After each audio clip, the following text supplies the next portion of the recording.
పార్లమెంట్లోని ఎగువ సభ నుంచి తెలుగుదేశం పార్టీ అంతర్ధానమైపోతోంది. ప్రస్తుతం ఆ పార్టీ తరపున ఎగువ సభకు ప్రాతినిధ్యం వహిస్తోన్న ఇద్దరు నేతల పదవీకాలం ఏప్రిల్తో ముగుస్తోంది. వారి స్థానంలో తిరిగి టీడీపీ తరఫున అభ్యర్థులను బరిలో ఉంచడానికి అవసరమైన బలం తెలుగుదేశం పార్టీకి లేదు. దీంతో త్వరలో ఖాళీ కాబోయే ఈ రెండు స్థానాల తరపున టీడీపీ నుంచి ఎవరినీ పోటీలో పెట్టడానికి టీడీపీకి ఆస్కారం లేకుండా పోయింది. ఆంధ్రప్రదేశ్ నుండి 3 రాజ్యసభ స్థానాలు ఖాళీ అవుతున్నాయి. ఆ 3 కూడా పాలక వైఎస్ఆర్ కాంగ్రెస్ పార్టీ ఏకగ్రీవంగా సొంతం చేసుకోబోతోంది. 1983లో నందమూరి తారక రామారావు తెలుగుదేశం పార్టీని స్థాపించింది లగాయతూ పార్లమెంట్ ఎగువ సభ అయిన రాజ్యసభలో తెలుగుదేశానికి ప్రాతినిధ్యం లేకపోవడం అనేది ఇంతవరకు ఎన్నడూ జరగలేదు. టీడీపీ చరిత్రలోనే మొదటిసారి ఏప్రిల్ తర్వాత ఆంధ్రప్రదేశ్లో అడుగంటిన టీడీపీ ప్రతిష్టకు ఇంతకు మించిన నిదర్శనం మరోటి లేదంటున్నారు రాజకీయ పండితులు. ఏపీ నుంచి 3 రాజ్యసభ సభ్యుల పదవీకాలం ముగుస్తోంది.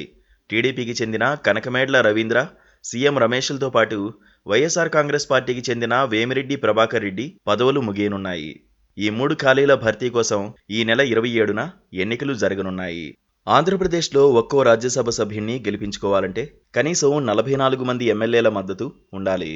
గత ఎన్నికల్లో తెలుగుదేశం పార్టీ కేవలం 23 అసెంబ్లీ నియోజకవర్గాల్లోనే గెలిచింది. ఎన్నికల తర్వాత 4 ఎమ్మెల్యేలు టీడీపీకి దూరంగా ఉంటూ పాలక వైఎస్ఆర్ కాంగ్రెస్ పార్టీకి పరోక్షంగా మద్దతిస్తున్నారు. అంటే టీడీపీకి నికరంగా ఇప్పుడు ఎమ్మెల్యేల బలం 19 మాత్రమే. కొద్ది రోజుల క్రితం వరకు టీడీపీ కూడా రాజ్యసభ ఎన్నికల్లో తమ అభ్యర్థిని బరిలోకి దింపుతుందని ప్రచారం జరిగింది. అయితే చివరి నిమిషంలో చంద్రబాబు నాయుడు రాజ్యసభ ఎన్నికలకు దూరంగా ఉండాలని నిర్ణయించారు. ఒక్క అభ్యర్థినైనా గెలిపించుకునేందుకు తగిన ఎమ్మెల్యేల బలం లేకపోయినా తమ అభ్యర్థిని బరిలో ఉంచాలని ముందుగా చంద్రబాబు నాయుడు అనుకోవడానికి కారణం ఉందంటున్నారు రాజకీయ పరిశీలకులు. వైఎస్ఆర్ కాంగ్రెస్ పార్టీ అధినేత రకరకాల సర్వేలు చేయించుకుని గెలుపు గుర్రాలకే టికెట్లు ఇవ్వాలని డిసైడ్ అయ్యారు. ఆ క్రమంలో కొందరికి టికెట్ ఇవ్వలేకపోతున్నామని చెప్పేస్తున్నారు. అలా టికెట్ రాని ఎమ్మెల్యేలను తమ వైపు తిప్పుకుని రాజ్యసభ ఎన్నికల్లో ఒక సీటు గెలుచుకోవచ్చని చంద్రబాబు భావించారు. టీడీపీకి 19 మంది ఎమ్మెల్యేలు ఉన్నారు. టీడీపీ అభ్యర్థి గెలవాలంటే ఇంకా 25 మంది ఎమ్మెల్యేల బలం కావాలి. అంటే వైఎస్ఆర్ కాంగ్రెస్ నుండి 25 మంది ఎమ్మెల్యేలను ట్రాప్ చేయాలి. వైఎస్ఆర్ కాంగ్రెస్ పార్టీలో టికెట్ రాని ఒకరిద్దరు ఎమ్మెల్యేలు ముందుగా పార్టీ నాయకత్వంపై విమర్శలు చేసినా కొద్ది రోజులకే వారు స్వరం మార్చి పార్టీ అభ్యర్థుల గెలుపు కోసం పనిచేస్తామని ప్రకటనలు చేశారు. కొంతమంది ఎమ్మెల్యేల మద్దతు కోసం చంద్రబాబు నాయుడు ప్రయత్నం చేసినా లాభం లేకపోయినట్లు సమాచారం.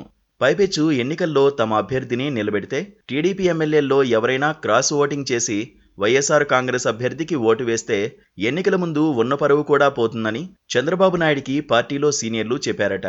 దాంతో చంద్రబాబు కూడా ఎందుకొచ్చిన గొడవని చెప్పి పోటీ వద్దనుకుని నిర్ణయించుకున్నారని పార్టీ వర్గాల భోగట్ట. ఎన్టీఆర్ హయాంలో తెలుగుదేశం పార్టీ పార్లమెంట్లోనే ప్రధాన ప్రతిపక్ష హోదాను సంపాదించి చరిత్ర సృష్టించింది. అంతటి ఘన చరిత్ర కలిగిన తెలుగుదేశం పార్టీకి ఇప్పుడు రాజ్యసభలో అసలు ప్రాతినిధ్యమే లేని స్థితికి చంద్రబాబు నాయుడు దిగజార్చారని టీడీపీలో ఎన్టీఆర్ అభిమానులు నిప్పులు చెరుగుతున్నారు. వచ్చే ఎన్నికల్లో జాగ్రత్తగా నిర్ణయాలు తీసుకోకపోతే లోక్సభలో కూడా టీడీపీ ప్రాతినిధ్యం తగ్గే ప్రమాదం ఉందని టీడీపీ సీనియర్లే ఆందోళన చెందుతున్నట్లు ప్రచారం జరుగుతోంది. బీజేపీతో పొత్తు కుదరకపోతే టీడీపీ పరిస్థితి మరింత అధ్వానం కావచ్చన్నది వారి వాదనగా ఉంది. అయితే ఏపీలో 1% ఓట్లు కూడా లేని బీజేపీతో పొత్తు లేకపోయినంత మాత్రాన టీడీపీకి నష్టమేమీ ఉండదని రాజకీయ పరిశీలకులు అంచనా వేస్తున్నారు.